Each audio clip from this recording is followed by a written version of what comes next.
Good evening, everybody. Welcome to the Palm Springs Unified School District's Board of Education meeting. Today is October 26, 2021. So we'll call the meeting to order now, and let's begin with roll call. President Wood, Here? Clerk Jarrell, Here. Board Member Cornett, Here. Member Espericueta, Here. Member Girardi, Here. Student Board Member Salado, Here. and Student Board Member Gonzalez is absent. Thank you. Okay, next item, Pledge of Allegiance, and we're going to have Student Board Member Salado is going to lead us tonight. Good evening, ladies and gentlemen. Will you please join me for the Pledge of Allegiance? Ready? Begin. I pledge allegiance to the flag of the United States of America and to the republic for which it stands, one nation, under God, indivisible, with liberty and justice for all. And everybody please remain standing for a moment of silence. This moment of silence is observed for Loretta Pionti. Loretta was an office specialist at Palm Springs High School from September 4th, 2002 to September 4th, 2018.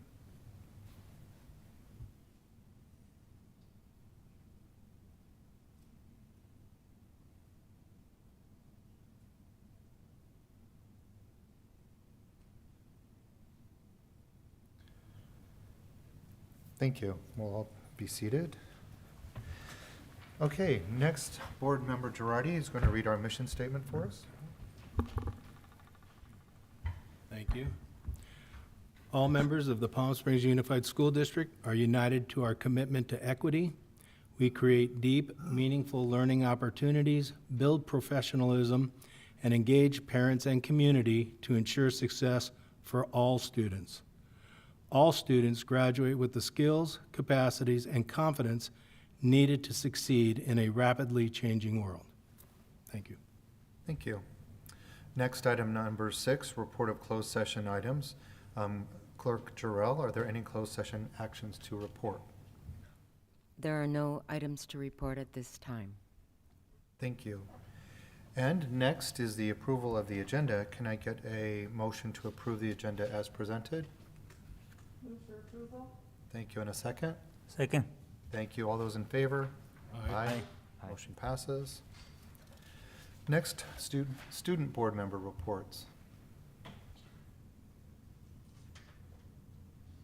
And this is student board member Ramon Salado from Desert Hot Springs High School.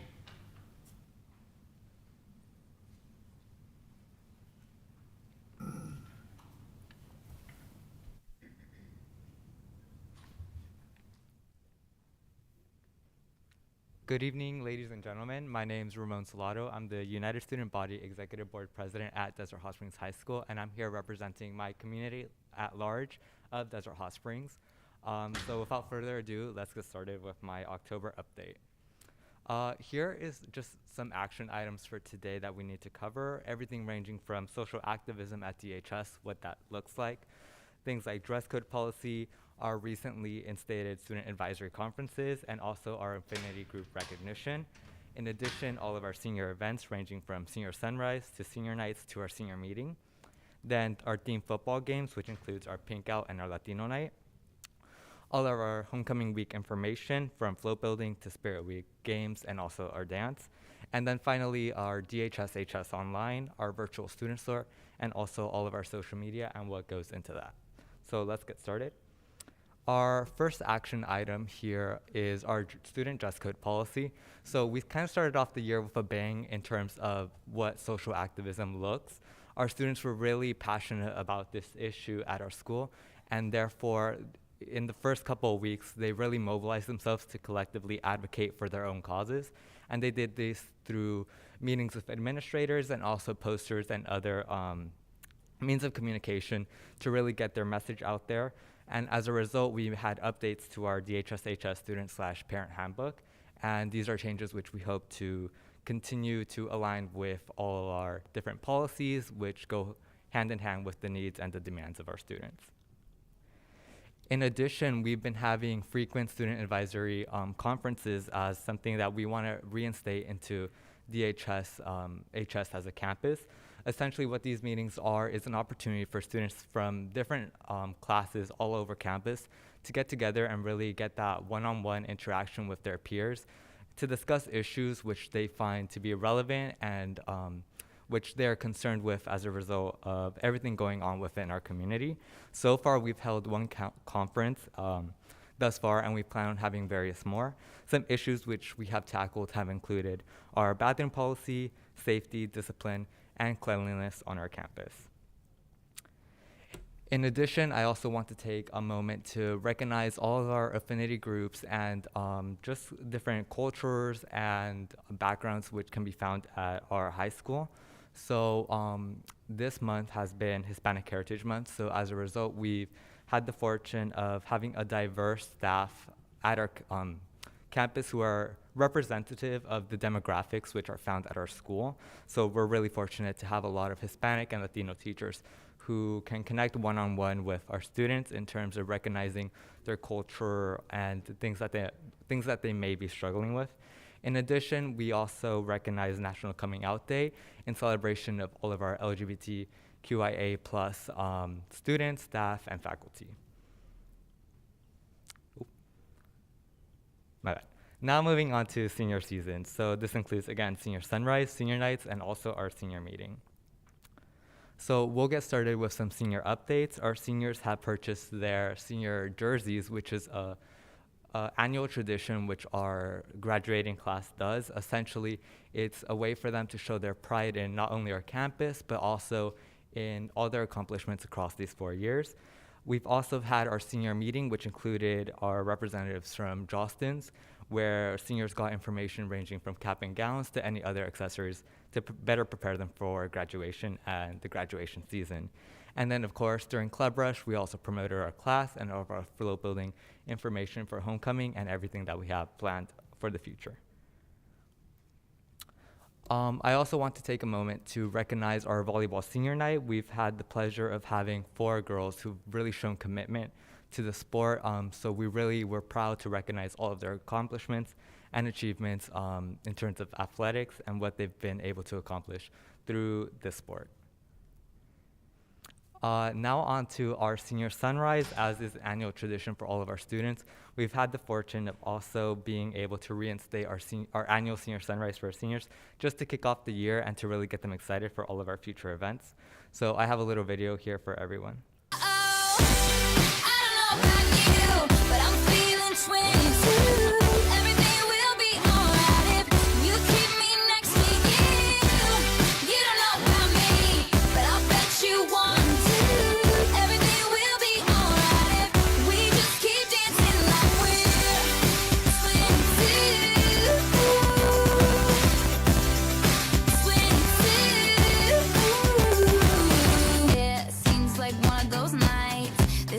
Too crowded, too many cool kids.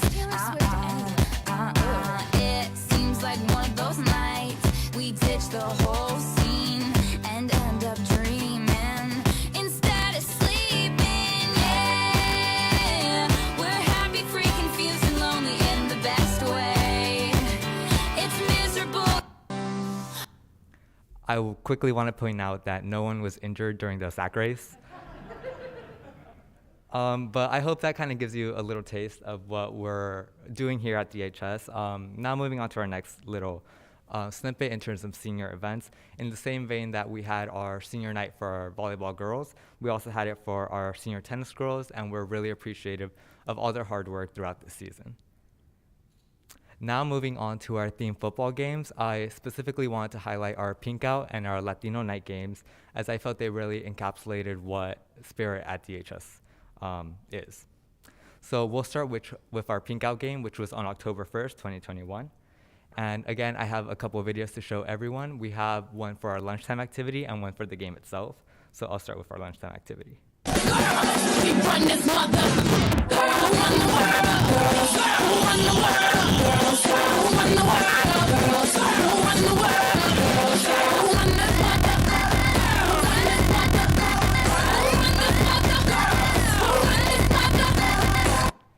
And now moving on to our football game.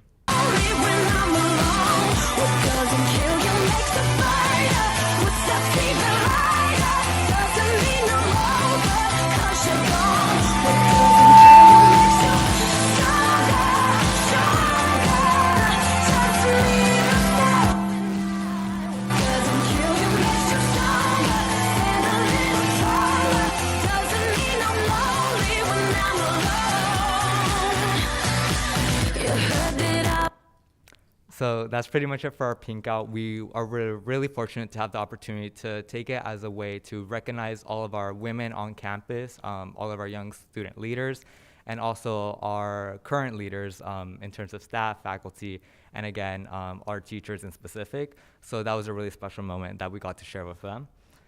In terms of our Latino night, that's our second game, which I also want to highlight. That was October 8th, 2021.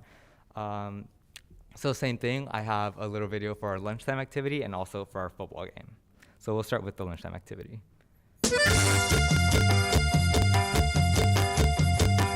Y arriba yo, mi papá y la chona.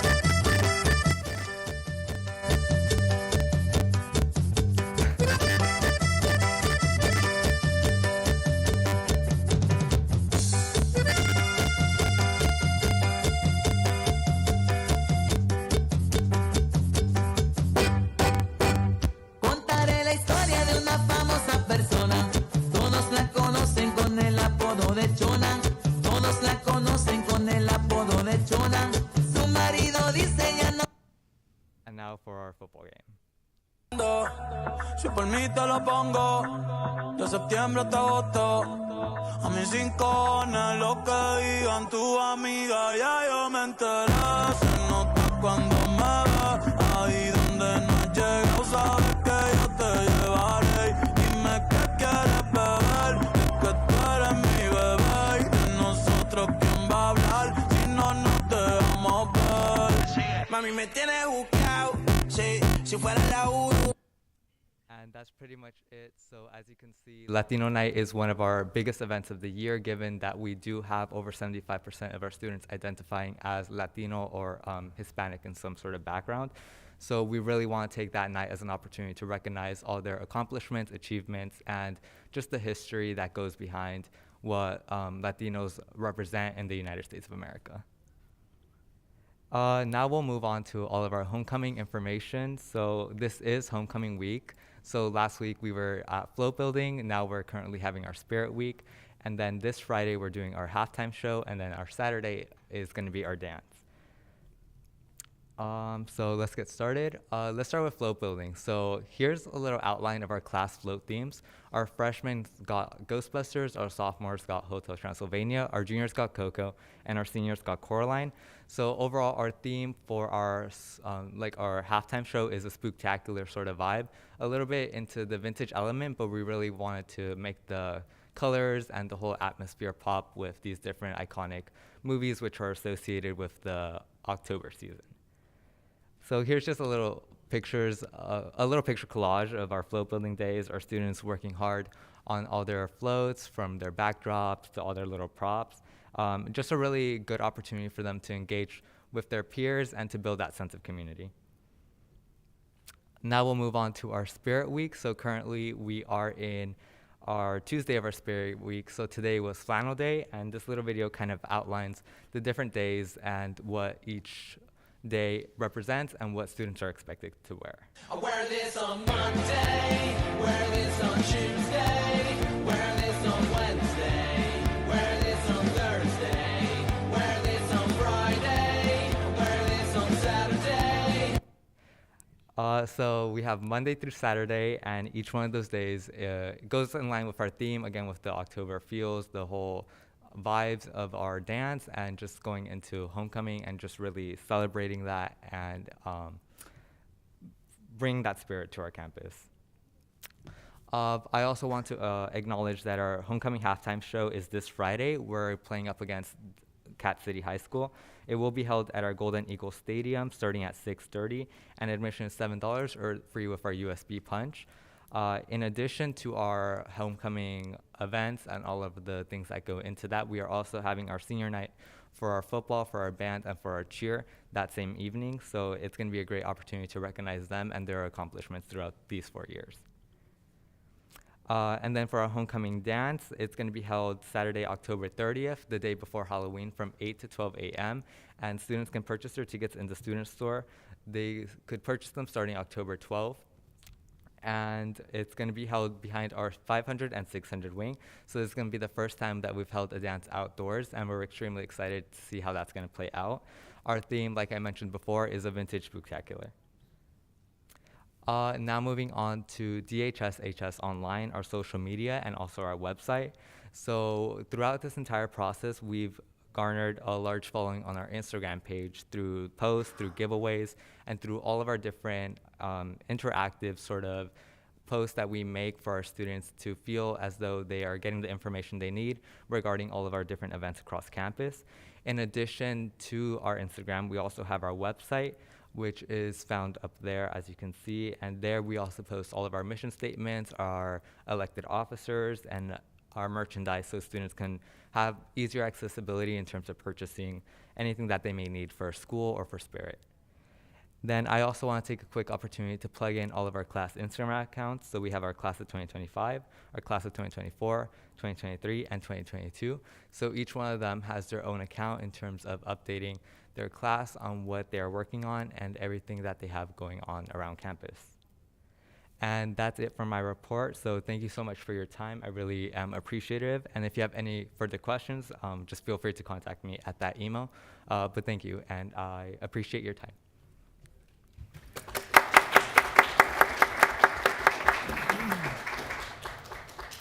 Thank you very much. Okay, now we're going to move on to public comments. Just a real quick word before we get started. All comments are to be directed to the board, be under 3 minutes, and shall be devoid of any personal attacks.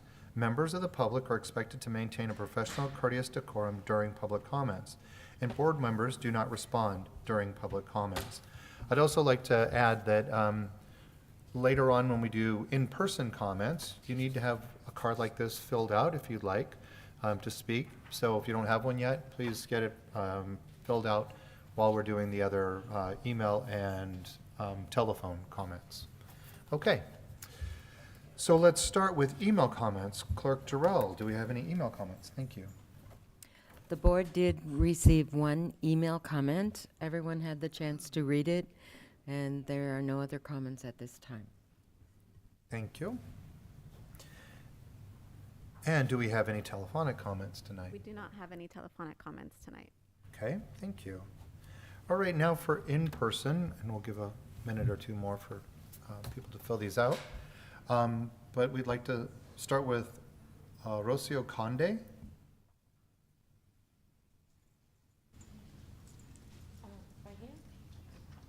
Yes, this one on this side, correct.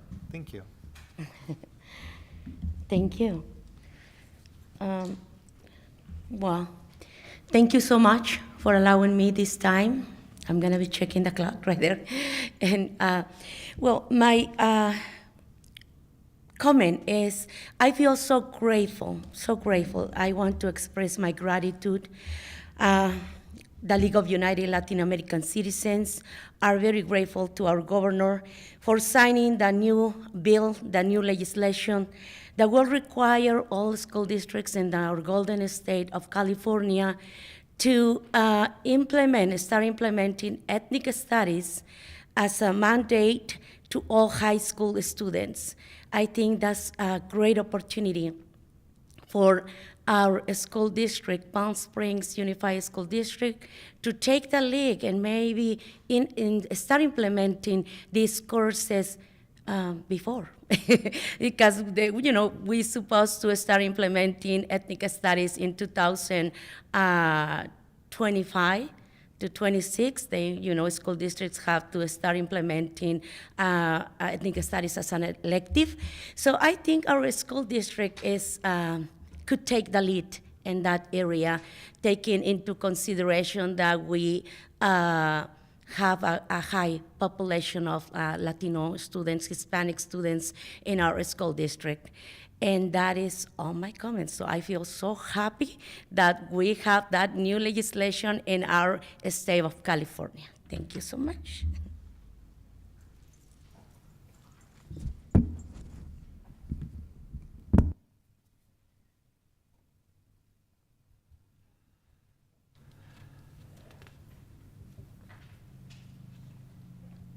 Thank you.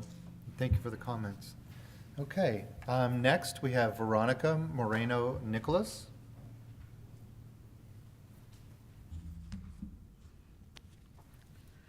Board members, executives of the district, good evening.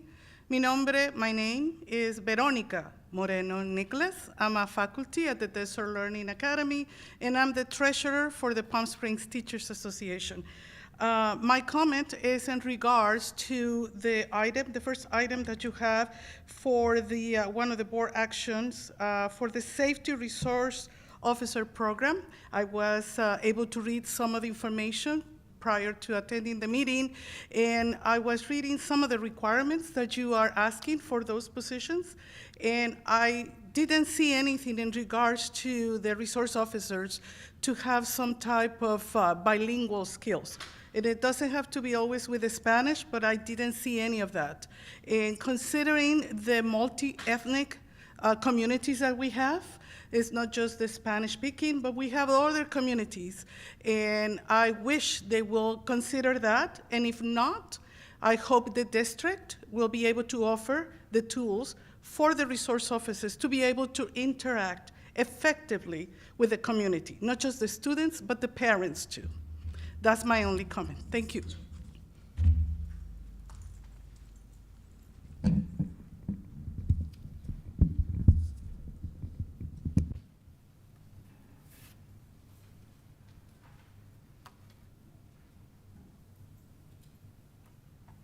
Thank you. Thank you for your comments.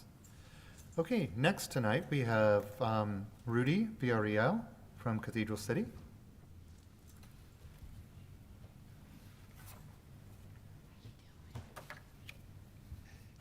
How's everybody doing today? I came today to just speak on something reference to when I was employed here. I had filed a complaint back in April that was to be investigated against my supervisor at the time, Levon Smart. I haven't heard back in regards to that complaint. It's been over 6 months. So I'm concerned as to why I haven't had any communication or I haven't received any response to that. The other part I'm here to speak on is I've had word get to me that my name has been used in a derogatory way in this district when it comes to the training of the staff, that I provided inappropriate training to the officers, which is, there's no evidence of that and no fact to that because it's untrue. Everything I did, I trained them. When I trained them, I was certified as an instructor in each of those areas. The other part is a comment was made that I was being blamed for the SROs not being in the district anymore when they were taken off campus, which is completely untrue because I was a reserve police officer for 10 years in Cathedral City. So there'd be no reason for me to want to remove police officers from a campus because I know the benefit of having them. So the main part of me being here is for that, to address those two issues and concerns that I have, and not quite understanding why I never received a response to the complaint is a concern itself, because there's a board policy regarding complaints against district employees. I was advised 30 days. I didn't get any response. So I have grave concerns on that, as well as the safety of the campuses with all of the physical altercations that have been occurring at the high school level, because I still have 3 children that attend this district and are registered here and are students. So those, cutting it kind of short, those are my concerns, my big issues that I have, and that's the reason I came here to address those with you today.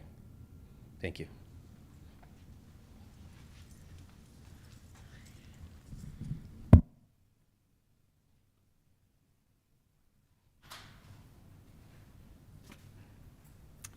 Thank you. Okay, next tonight we have Caden Cross from Desert Hot Springs.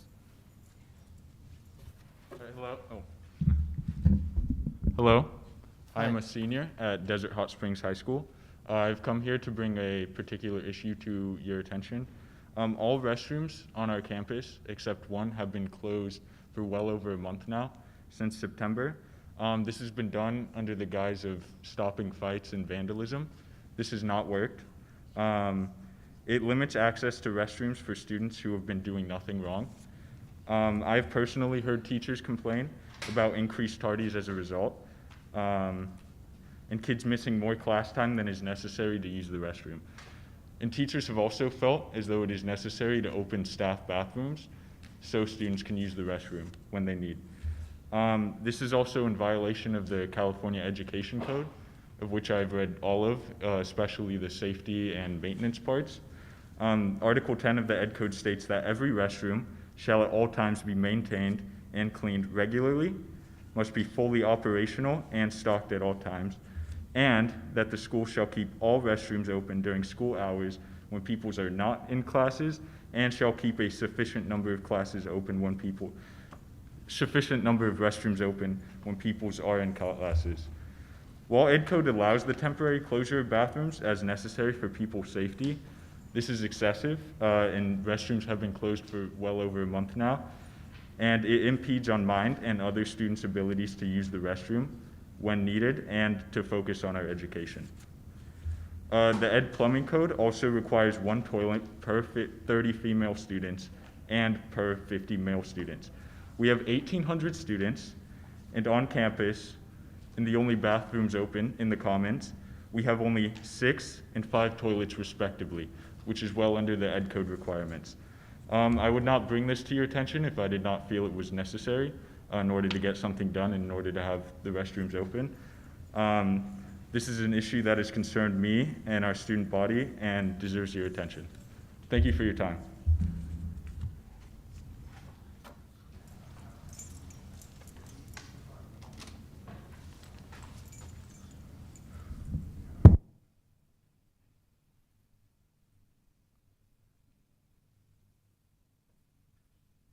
Thank you.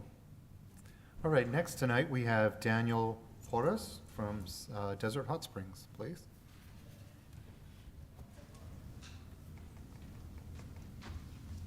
Thank you very much. I'll take this off just so I can speak a little bit clearer.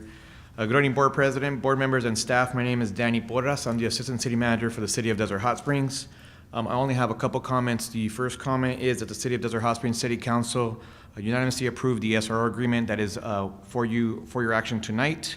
Also, there was one comment on the SROs being bilingual, and the SRO from Desert Hot Springs is bilingual. I am here to answer any questions from the City of Desert Hot Springs. I also have our Police Chief, Jim Henson, and our Deputy Chief, Stephen Shaw, here for any questions. Thank you.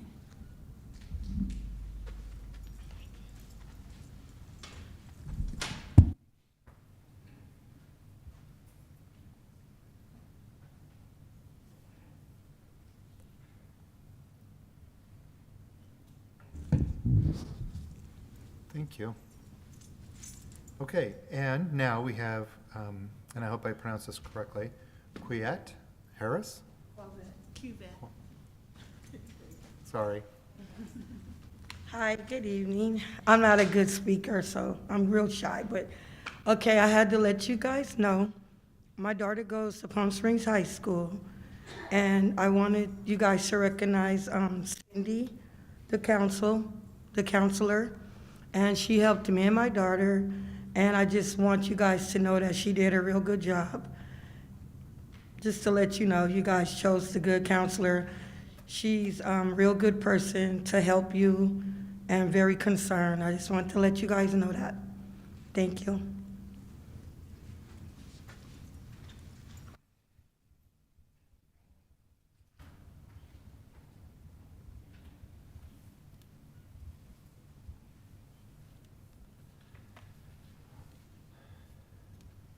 Okay, thank you. All right, next item, item 10, is board member comments. Do we have any comments from the board? Do you want to start it down at one end? Great, thank you. Yes, I want to have that very brief report. In October 14, I attended to the Cathedral City Homecoming Parade. It was a good event, good turnout. In October 20, I attended to the Palm Springs High School. The same event and homecoming parade was a little bit fast because they had to close the Park Canyon Street. But it was the same. People were happy to have that event again in person. And I want to thank the student board member, Salaro, good report.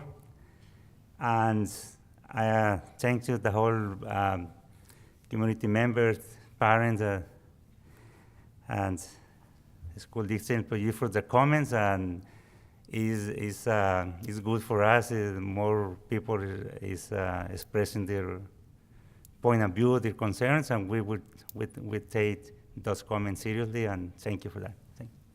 Thank you. Thank you. Mm-hmm. Thank you to all the people who came tonight and who provided public comments. The board welcomes always input from the public, and we do take into consideration what you say to us, so thank you very much. Also, thank you to Desert Hot Springs for sending all of your elite people down here to share with us tonight. Thank you for coming. I'm looking forward to having our district, PSUSD, work with our local law enforcement agencies about the security on our school campuses, so thank you for that. The homecoming parades for Cathedral City and Palm Springs High School were fabulous. There was a great community turnout for both of those, and Desert Hot Springs this week is your homecoming, so great with that. And thank you very much, Student Board Member Ramon Salado, for your wonderful report. It was excellent, it really was. Thank you. Lots of information. This past week, last week, we got to work the Board of Education for 2 days with our superintendent and assistant superintendents and our consultants on board work, and that really is something that I think we look forward to doing 3 times a year. Also, I just want to say again that we have testing for COVID and vaccination clinics available, and last week I was able to take advantage of the one here, and I got a flu shot, so it didn't even hurt, so that was great. Also, our cares room at each of our school sites are staffed with a nurse or a licensed vocational nurse, and we have hand washing stations throughout, and they also provide in our cares the COVID testing daily at our sites. So thank you, and that's all I have to say. Thanks. Thank you. Board Member Shorty. Yeah, thanks, Tim. Let's see, I'll start. Ramon, great presentation. I really like the way you incorporated those videos in there. They were very entertaining, and they really painted a great picture of what's happening on the campus at Desert Hot Springs High School, so thank you very much. I also want to congratulate Nietzsche Avina, who was our California Teacher of the Year. She came from Cielo Vista Elementary, so congratulations, Nietzsche, to both our high schools. Great homecoming parades. And I want to thank our partners from Desert Hot Springs High School, or Desert Hot Springs, the city, for coming out today. It's good to see you guys, and obviously we want to work in partnership with all our public service agencies and all the public agencies here in the Valley. I just want to shout out, over the last couple of Friday updates, I've seen a lot of professional development that's being put out there. So really great job. All the opportunities for professional development for all our staff, our faculty, our support staff and so forth, our security officers.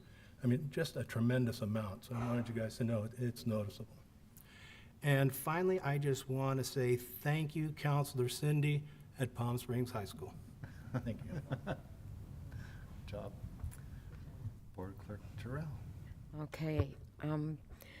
Today or this week is really important because we, for about 34 years, have been saying no to drugs. And we wear red to show our unity in helping us educate and guide our kids. And some schools are calling it Spirit Week, others are doing a number of different activities to help kids remember that we want them to stay safe and healthy, especially this last week in October when we near Halloween. So thank you to all of the high schools, staff who participate and dress up in their pajamas and go to school wearing silly socks, because that shows school spirit, and that's really important. The next thing is, again, hats off to Ramon Salado for his upcoming activities and the beautiful graphics and glimpses of what's coming this weekend. I hope you win your game. And did you know his birthday is on Halloween? So we all say happy birthday to you. Yes, I'm sure that you're going to be glad the weekend will be over and you just have a quiet Sunday, right? We also in the district had the chance on the 19th and 20th to meet as a board together for 2 days and talk about important issues, planning, preparation for the upcoming year. And what's really important is our superintendent, Dr. Sweezy, gave us a report about our first 100 days of school. And it was a very positive, strong report. And he showed us that this school district is world-class, as I've always said, and is working very hard to meet the needs of every child. And so, not that it's perfect, it's just that we can see that we have a lot of good things happening, and congratulate everyone on those accomplishments. However, we still have work to do. So I segue into writing. Writing is a passion of mine, and I sent articles about writing and equity in writing to the board. And I also want to address, we had a presentation from Dr. Nicole Crawford with the help of Dr. Simone Kovetz. We understand as a board that we are laying the foundation for equity and helping our future of our students grow across all curriculums, not just in helping students with emotional, social well-being, but in all content areas. So thank you to Simone and Nicole, and the equity and diversity plans are in motion, and you'll be seeing more happening in our district, and that is just a dream come true for me. We had Hispanic Heritage Month, and we had a big celebration. And if you see the reel of video, you see all the families and where they're from. And I was just waiting for Colombia to come up. I just was trying to count all the countries from the Hispanic celebration. There were over 500 votes cast, and the Teacher of the Year, Hispanic Teacher of the Year, went to Carmen Vargas from Palm Springs High School. She teaches Ballet Folklorico. And then we had a Parent of the Year from Bubbling Wells, and I believe it was Carla Ulua. And that is special that we take the time to have our community participate and recognize our special community all across the district that happens to be Latino and Hispanic. Just about that's all for me. And again, Nietzsche Avina Day in San Diego, because she worked in San Diego. I have a crystal ball, and I think that we're going to go all the way to Washington, D.C.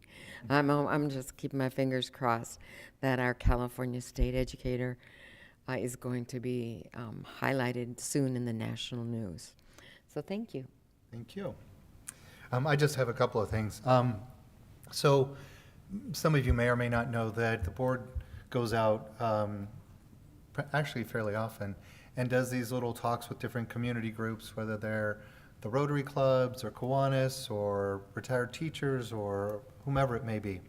And I think that I must have seen 20 to 30 of them on the calendar over the last month and a half. So I want to say thank you to all of you for continuing to always reach out to our communities and make sure that they know what's happening. But I also want to say thank you to Joan, because she coordinates all of these. She makes sure that all of our schedules are done correctly. She makes sure that there's always somebody appearing everywhere. She fills in for us or finds somebody to fill in for us when something happens on our calendar and it goes crazy, and I know it makes her crazy because I did it to her again last weekend. But I just wanted to say thank you for all of the work that you do for us, and I really appreciate you doing that, as it makes a big difference. Okay, now we'll move to the superintendent's report. Great, thank you, President Wood. And many of the things I was going to speak about, the board members have already mentioned, so I'll try to be very brief. I will first say to all of our speakers, public speakers this evening, that the cabinet team will be following up on all of your concerns and all of your comments, and so thank you for coming tonight and sharing those.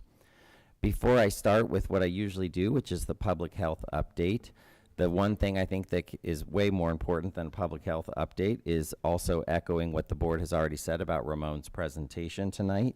Ramon, thank you so much. I know you make your high school very proud, and your very proud principal, Dr. Coda, as well as your ASB director or USB director, Dr. Velasquez. So thank you both for being here. And Ramon, that was excellent presentation. I love that it highlights all of the positives. There's so many good things happening in Desert Hot Springs and at Desert Hot Springs High School, and it's nice to have those lifted up publicly because we're very, very proud of you and very proud of that school as well. As far as the public health update, I do want to mention that our case rate is 12 cases per 100,000, which is down from 15.3 the last time I spoke to you 2 weeks ago. At one point, we were over 34 per 100,000, and so you can see that is definitely trending in the right direction. Our current district dashboard shows that we have 9 students with active cases and 7 staff members. And again, as Member Cornett mentioned, we are vaccinating for COVID-19 as well as for flu vaccinations and doing testing of COVID at every site 5 days a week. I do also want to mention our amazing Teacher of the Year, Nietzsche Avina. She joins a very long and proud line of California State teachers from Palm Springs Unified, which is something that is so amazing. We really want to congratulate her for this very well-deserved honor. She teaches in the middle school section of Cielo Vista Charter School, and she teaches science. She's really been very instrumental in working on their garden, their STEAM lab. They do an art mentoring program there, a multicultural literacy program, and she's hosted at her very own site a trauma-informed education workshop. As was mentioned, today the city of San Diego proclaimed October 26th as Nietzsche Avina Day. And we know that she's going to be honored in many ways here locally as well. I know that some of the news media is just putting that information out, and so I'm glad that they're going to celebrate her. Big thank you to KESQ for their story about Nietzsche that came out today. She was also honored in the Palm Springs High School Homecoming Parade. We know there will be many more celebrations. And in fact, City Council member Jeff Coors is putting her forward for a proclamation from the city of Palm Springs. We are looking forward to a visit from the state superintendent, Tony Thurmond, who has said he would like to come out to Palm Springs Unified to honor Miss Avina in person. So we're very proud of her. Lots to be very excited about here in the Palm Springs district. Something else that's taking place this week that I want to spend a few minutes on is we started on Monday our school resource officer training. So we are hosting that training here in Palm Springs Unified. It is being provided by the National Association for School Resource Officers, and that training takes place across the entire week. There are between 15 and 20 participants, including representatives from law enforcement agencies here in the Valley, school district administrators, prevention specialists, and we even have some law enforcement officers from Irvine who have actually traveled to the Valley to participate in the training we're hosting. Some of the topics that they're covering in that training include the SRO's role as a teacher, how to work with special needs students, how school resource officers are informal counselors at the school, how school resource officers can use and monitor social media as it relates to high school students. There's a special session on understanding the teen brain, and a day that I know we're all looking forward to in a couple of days here, which is training specific to developing relationships with our diverse student population. Of course, there are other sessions on drugs and school safety and violence, but we're so very proud to be hosting this and so very proud to do that in partnership with all of the law enforcement agencies. And again, thank you, Chief Henson, for being here this evening. And I'll speak a little bit more about the SRO contracts in just a moment. But that'll do it, President Great. Wood. Thank you. All right, moving on to item 12. 12A, approval of amendment number 1 to agreement C0004151 and C0004161 for the Safety Resource Officer Program with the City of Palm Springs and the City of Desert Hot Springs. And I'll turn it back over to you. Great, thank you, President Wood. So just to be clear, on October 12th, the school board voted unanimously 5-0 to approve all of the contracts with school resource officers at Palm Springs, Cathedral City, Desert Hot Springs, and Rancho Mirage High Schools. So we've already voted, you've already voted, board members, on these contracts, and they got your unanimous approval. I am bringing back 2 of the contracts this evening, and I'm bringing them back because there are some revisions. One revision is very significant, and one is a lot smaller. And to be honest with you, I am bringing these back as amendments only to be, I have to just say, over the top transparent in our contracts with school resource officers. As you know, this is an issue that has garnered much media attention and is something that I would never want to be accused of having the contract in the consent agenda, which is what we had done for the previous 20 or 25 years. So I am bringing these back with amendments, whereas normally your vote on October 12th and your approval would have been enough to ratify those contracts and start moving forward. So again, just want to, out of an abundance of caution and knowing that we have many members of the media with hyper attention on this issue, I wanted to bring it forward. The first contract amendment is with the city of Palm Springs. This one is a significant amendment, and I was requested to join the Palm Springs City Council at their last council meeting to answer some questions about the school resource officer program. And I did that, and I have to say to all of you what I said to them, that was a new experience where someone is offering to pay a city an amount of money, and they are invited to the city council to defend their decision to give the city money. And so when I said that to the city council, they had a large discussion about the cost of the school resource officers. And after about 45 minutes of question and answer, they decided to fund an additional $100,000 of the school resource officer cost. I was certainly not expecting that whatsoever, and they asked that $100,000 continue to go to that wraparound support system, which I've talked about so many times since August of this year. So in our LCAP, that approximately $4 million for mental health, social workers, et cetera. And so the contract that's coming back to you tonight has that drastically reduced price from the city of Palm Springs. So I'm asking for your approval there. The contract with Desert Hot Springs, there was an edit to the contract. In all honesty, we had an error in the contract that continued some of the language from our short-term hybrid contract previously, and the error was around the number of months in the contract. We were able to make the change in that contract prior to the Desert Hot Springs City Council approval. So they've approved that amended contract. And so I just wanted to be very transparent and bring that forward to you tonight as a small edit that changes the number of months. And it was just purely an error on our part that we caught ahead of time. And so I wanted to bring that back to you. So my recommendation would be that you, once again, approve these contracts with these 2 amendments. Thank you. Questions, comments, discussion at all? Yes.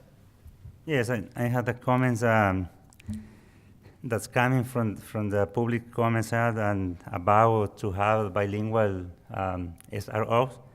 Not only because the high percentage of the student population is Hispanic, also the English learner that is around 30%, and that will be also reflected in the parents that they are the parent of the English learner, and a lot of the parents are immigrants. And I think that is very important to consider, and we are at time to do that. And think for the whole school, for the whole high school. Thank you. Thank you. Board Member Cornett? Did you have any other comments? No? Okay. Okay, great. May we get a motion then to approve amendment number 1 for C0004151 and C0004161? Move for approval. Thank you. And a second, please. Second. All those in favor? Aye. Aye. Motion passes. Thank you, Mike. All right, 12B, approval of ESSER 3 expenditure plan for Palm Springs Unified School District OE10. And I believe we're going to have Dr. Kovac. Yes, I have the pleasure of introducing our Director of State and Federal Programs, Mr. David Brashear. He will be providing a comprehensive review of our ESSER 3 expenditure plan. Welcome to the district. Thank you. President Wood, members of the board, Superintendent Sweezy and Cabinet. Tonight we will be discussing the Elementary and Secondary School Emergency Relief Fund, also known as ESSER 3, and the expenditure plan that's been developed for the use of these funds. In the development of the plan for the use of the ESSER 3 funds, it's imperative that we consider plans already in place and work to ensure that there is alignment and or coherence. Shifting basically from an expenditure mindset to one of effectively resourcing for equity that requires beginning with the needs of our students. So,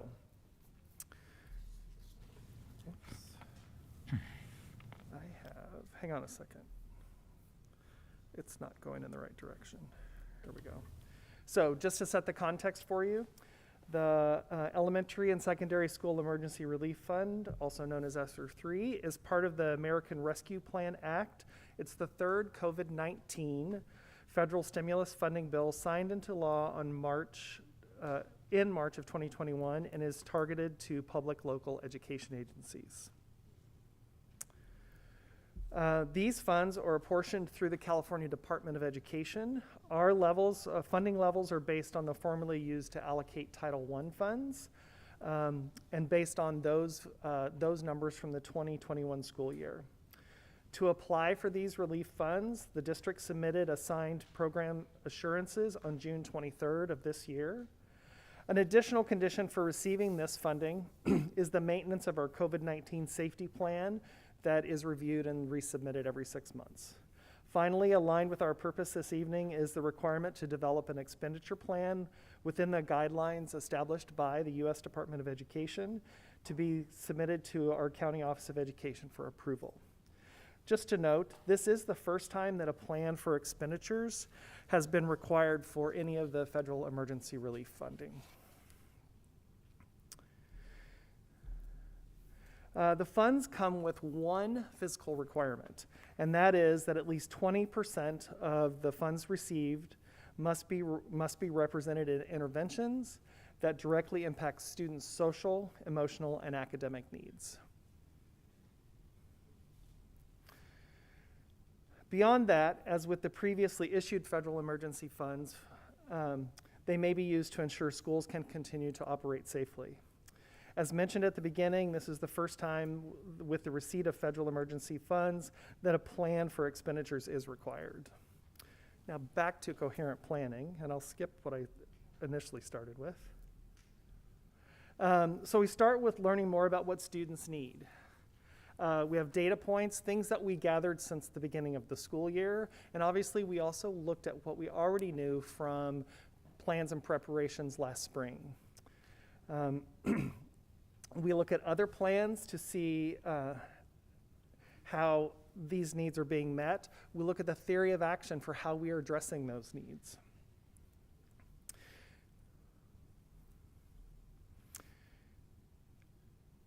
Then we examine the current plans. So we have the LCAP, we have the expanded learning plan that was written in the summer, we have our COVID safety plans, and each school has their school site plan.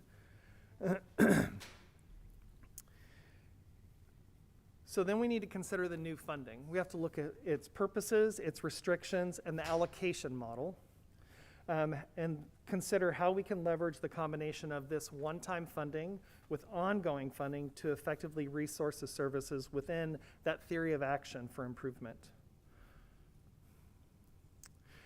We ask ourselves, are the current plans sufficient to reach the goals that we've set and reaching all the students that are needed for as long as needed?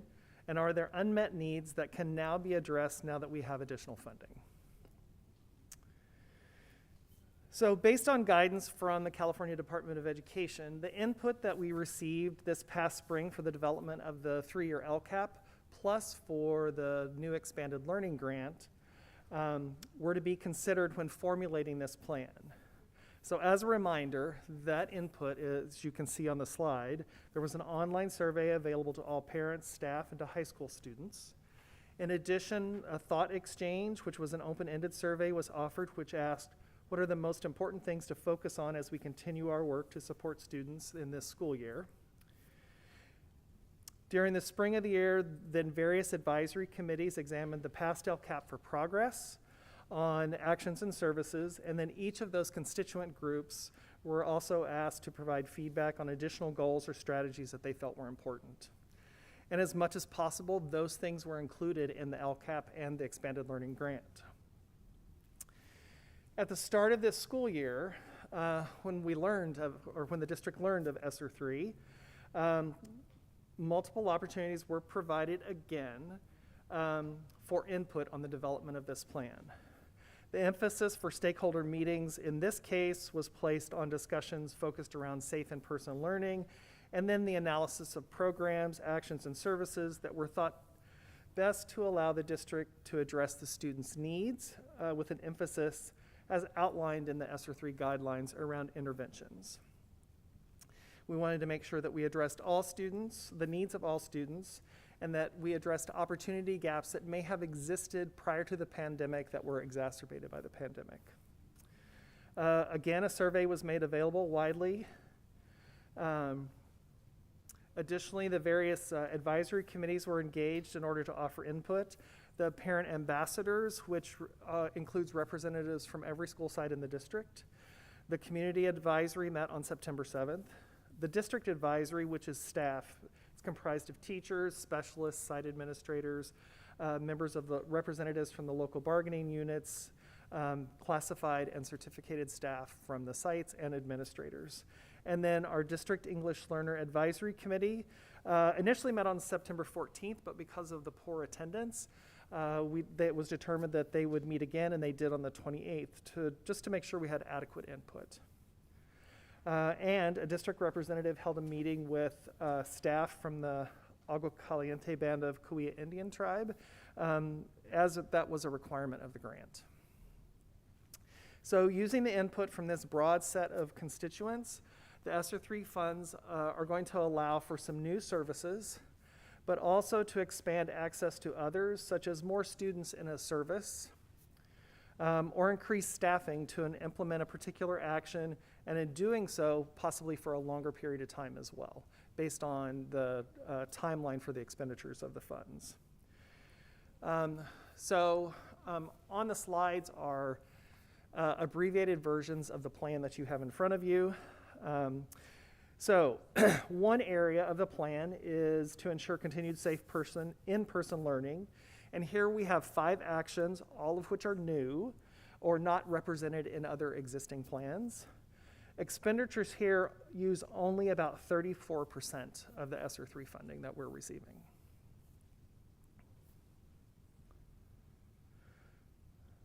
The remaining items are aimed at addressing the impact of this lost instructional time. The majority of these actions augment our LCAP action or Goal 1, Mastery of Grade Level Curriculum.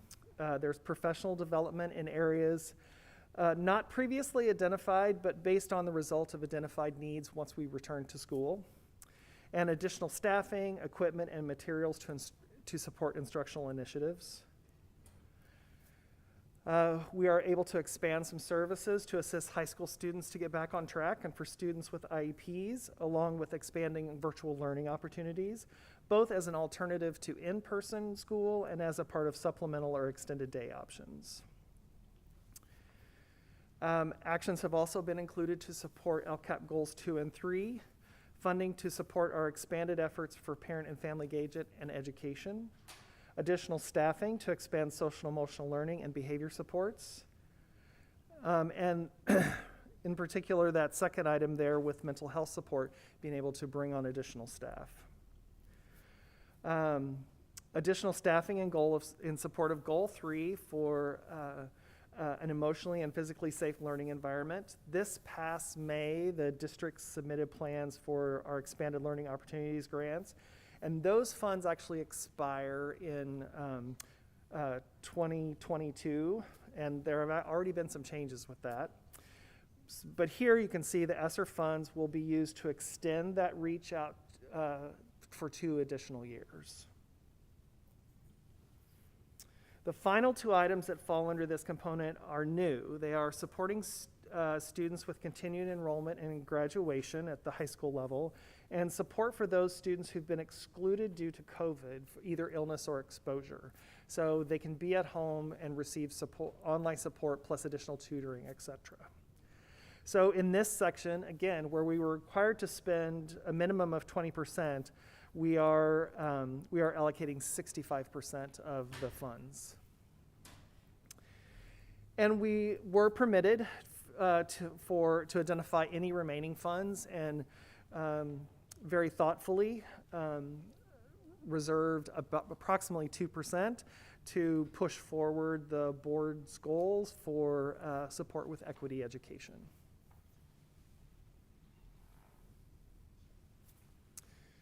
Thank you. Any questions?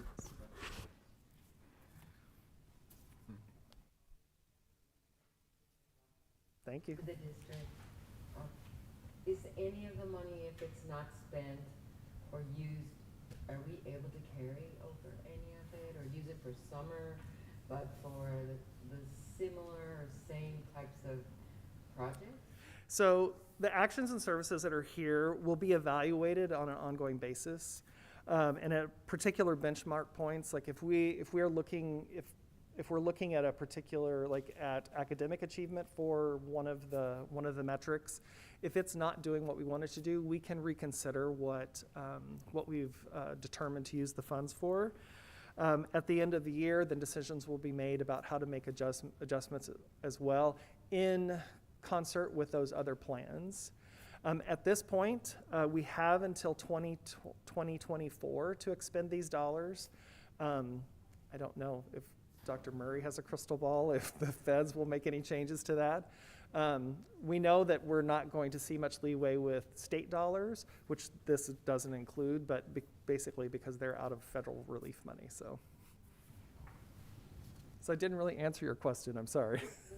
Well, it's just that if we have the money and we see the need, especially to continue for those who have shown a gap or deficit or slide in learning, we could apply more funding for summer programs. Certainly. To do additional maybe individualized instruction or something, whatever you pick that would work to help address their needs.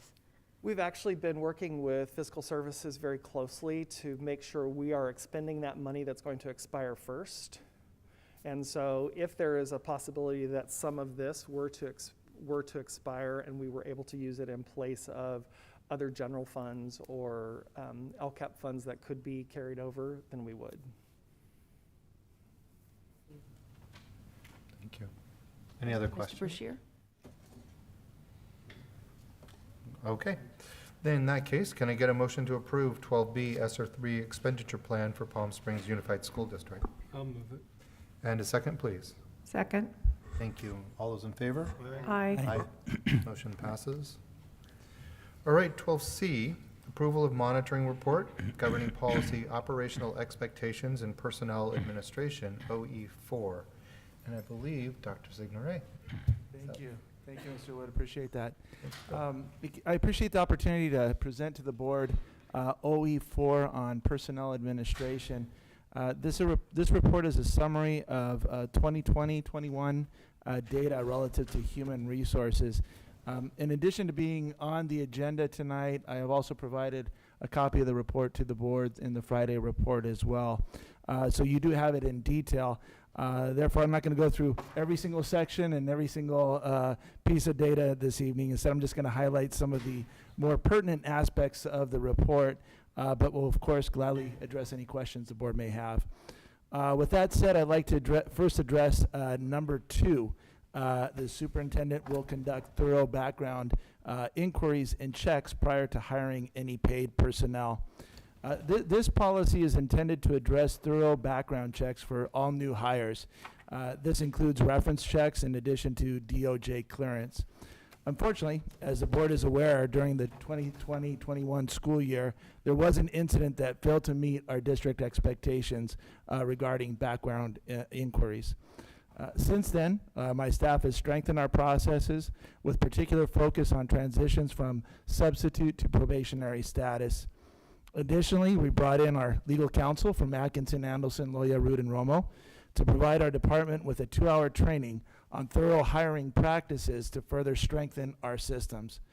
Consequently, the 83 certificated employees and 72 classified employees, including management, that were hired during the 2020-21 school year were thoroughly reviewed, assuring their history aligned with district expectations.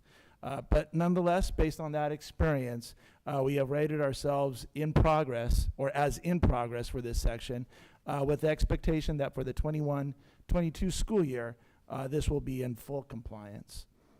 With the next section I'd like to highlight is section number 4. The superintendent will select the most highly qualified and best suited candidates for all positions, selecting in-district candidates whose qualifications are deemed to be equal, considering both qualifications and suitability. The superintendent will ensure that the district hiring practices reflect a firm commitment to diversity, equity, and inclusion. And this policy is intended to hire qualified as well as quality employees for our district, which includes staying focused on hiring a more diverse and representative workforce. Of all the data supporting our compliance in this section, I'd like to particularly focus on our progressive success towards increasing our diversity and meeting the board's expectations, as also reflected in OE 13. Our 2020 hiring class shows significant strides, as 10% of our new hires were African American, which more than doubles the percentage of our overall staff percentage in that same ethnic category, and 43% were Hispanic, nearly double the percentage of our overall current Hispanic teacher percentage. So we're very proud of our district recruitment efforts, but of course we're not satisfied. This is an ongoing effort, and even for the personnel that we hire that does not reflect our student demographics, we are ensuring that they value our diversity, as all employees must respond to a pre-employment survey, as you recall, target sketch, and diversity questions which are included within every interview.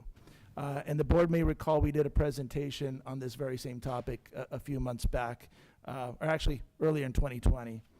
So in summary, we have determined that policy number 4 is in compliance. Next, I'd like to address policy number 9. The superintendent will develop and maintain compensation and benefit plans to attract and retain the highest quality employees within available resources. Of course, with distance and hybrid learning occupying a significant portion of our dialogue with our labor groups last year, matters related to compensation were placed on hold. Consequently, our data remained the same as compared to the 2019-20 school year. Nonetheless, our district remains highly competitive in all major categories when compared to neighboring districts within our county. For example, we are third in both entry-level and top-level teacher salaries, and we are second when it comes to district contributions to medical benefits. Now, our ranking becomes even more competitive when we consider that our certificated personnel have a 184 184 days in their work year, which makes our teacher per diem significantly higher when compared to some of our neighboring districts that have 189 work days in the year for similar salaries. As well as the fact that our employees can reach top-level salaries faster during the course of their careers, our salary schedule has 16 steps, whereas some of our neighboring districts have upwards of 28. Of course, as we are currently in negotiations now, policy number 9 will remain a top priority during the course of our discussions. However, for the purposes of this report, we have determined policy number 9 as being in compliance as well. On a couple of related notes, I'd also like to highlight that our Leadership Academy has started up again. After being placed on hold last year, we're back at it. This year, we have 3 aspects of our Leadership Academy in full swing. We have our Aspiring Certificated Administrator Academy. This is for our current employees seeking promotional opportunities within our district. We also have our new Administrator Academy, designed to help our newest administrators understand the Palm Springs Unified Way of Leadership. And we also have our current Administrator Academy, tailored to help our current administrators with refreshers or more in-depth discussions on specific HR-related topics. So for this academy, we will offer a specific topic, say progressive discipline, and those current administrators seeking to have more discussion on that topic will sign up with us. As a matter of fact, tomorrow we have a current administrator session on assistance plans, and approximately 20 administrators have signed up for that session. Also, with our new Director of Recruitment, Retention, and Leadership Development, I look forward to expanding our Leadership Academy into a more grassroots development and supporting our classified personnel that are seeking career opportunities in the certificated field. I think the opportunities here on that end are endless, and I truly appreciate the board's support in allowing us to create this new position for our department. Last but not least, I'd also like to note that our attrition rate was higher than what we are normally accustomed to. Normally, our employee attrition is between 6 to 8%. During the 2020-21 school year, it was at 12%. Although there wasn't any one specific reason for which employees either resigned or retired from the district, we can speculate that either the stresses created or additional career opportunities that were created during the course of the pandemic may have prompted this increase. The good news is that none of the employees that either resigned or retired noted low wages or benefits as a reason for their departure, which I think helps validate the fact that our board's emphasis on competitive wages and benefits has produced very positive results. So in summary, extremely proud of the work of our department and the contributions that they have made towards the success of our district. In particular, I want to recognize Mrs. Martha Harrell, Lasagna Pitts, Brad Sauer, Brian Hendra, and of course, Dr. Denise Ellis for their contributions in putting this data together for this report. And also, again, thank you to the board for this opportunity to share this information with you. So overall, as noted, we were in compliance with the exceptions noted in number 2. All right, thank you. Thank you. Questions? Yes. I'd just like to make a request on page 2. Down at the bottom, there's a note for the reason that item 2 wasn't in compliance. If you could just put that in where it says comments or suggestions on the cover page. I'm sorry, I couldn't really hear. I apologize. I got it. You got it? Yep, we'll definitely do that. You want me to say it again, so It's just in the- case? That the item on page 2, down at the bottom, the note as to why it's not in compliance, number 2, should be recorded where it says comments or suggestions down in that area. Understood, That's all. thank you, yes. But thank you, it's a complete report, thank you. Dr. Signoret, could you just speak to the substitute situation? I haven't read anything recently and know it's in progress, but firsthand, how are we coping with our substitutes missing? That's an excellent question. The employee shortage has impacted Palm Springs Unified. It's not a unique Palm Springs Unified problem, but it has impacted our services. With that said, one of the things that our department has been doing is that we've been doing regular onboarding processes. As an example, in pre-pandemic years, our onboarding for substitute teachers was probably occurring every 4 to 6 weeks. Now it's happening weekly. So we're trying to bring people on board as frequently as we possibly can. And then obviously trying to retain as many of those folks as we possibly can as well. So it is an ongoing issue, and it's one that we're still working hard to address. Now, through some of the HR journals that we have as a resource in the department, there is some speculation that the employee shortage should we should start recovering from that within the next 6 months or so. So we're not banking on that. We're still making our efforts now to try to get as many people in, but hopefully that shortage will not be as significant of an impact down the line. Just to add on to that, though, when there has been employee shortages on substitutes, I have to thank our colleagues in educational services. They have made they have been extremely flexible in rescheduling many of their professional development so that it doesn't impact the classroom services with a lack of subs. Dr. Signoret, do you think having resident subs at each of our schools has helped in, trying to make sure that classes are covered? And is it something that we might continue with just to make sure that we have people that are employed by the district as subs so that if there isn't enough subs for a day that they could be moved around? So to answer the first part of the question, yes, it has been significant having those resident subs there. It hasn't always bridged every gap there, but it has been significant in having resident subs not only on the campus, but already having established relationships with the school and the students as well. And as an idea moving forward, absolutely, I know that it'll be something that we could definitely discuss, superintendent, executive cabinet. I'm sure that the school sites would love to have that continue. I don't think anybody would tell us no if that were to continue down the line. I think it would just be a matter of feasibility and seeing if it works within our resources. I think what you said is establishing a rapport with the school site is really important. So, I think that's a great idea if they could continue, if we have the money. Absolutely. Any more comments, questions, concerns? Okay, then can I get a motion to approve 12C, monitoring report for OE4, personnel administration? Move for approval? May I have a second, please? Second. All those in favor? Aye. Motion passes.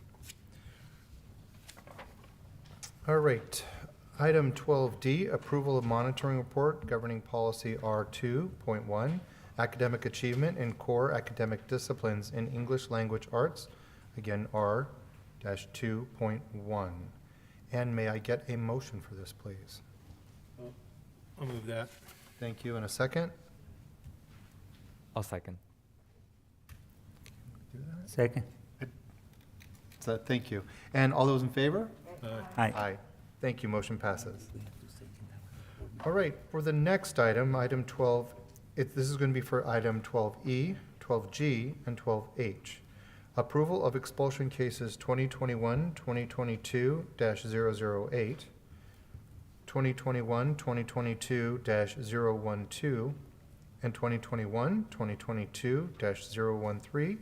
Recommendations and findings of fact and conclusions of law, OE-11.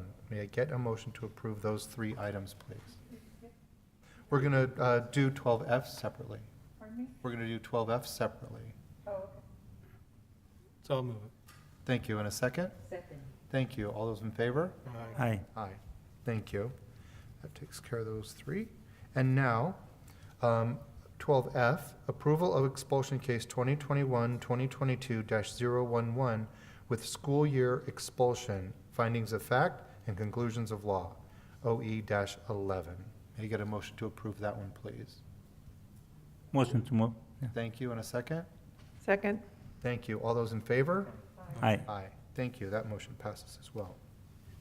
The 12D, did we discuss that? We had a session on it, didn't We did 12D? We did that one just by motion and, The disciplines in the English language arts, did we approve that? we? Yeah. You did? yes. Okay. We didn't discuss it though. No. Okay. All right. Yep. All right then, let's go to items 13A through 13G, superintendent's consent items. Can I get a motion to approve superintendent consent items 13A through 13G? So moved. Thank you. In a second? Second. Thank you. All those in favor? Aye. Thank you. All right, now, board consent items. Board So can I get a motion to approve the board meeting minutes for October 12th, 2021? I'll move it. Thank you. In a second? Second. Thank you. All those in favor? Aye. Aye. Aye. Motion passes. Item 15, information. And that's 15, this is going to be 15A and 15B. Information, Williams Case Report of Complaints, OE 4-12, 10-12, and 12-10, and submission of early Head Start and Head Start reports per requirements for the Head Start Act for May through July 2021, and this is OE 10.1. And the board has received and reviewed this information. Suggestions for future agendas? Any suggestions?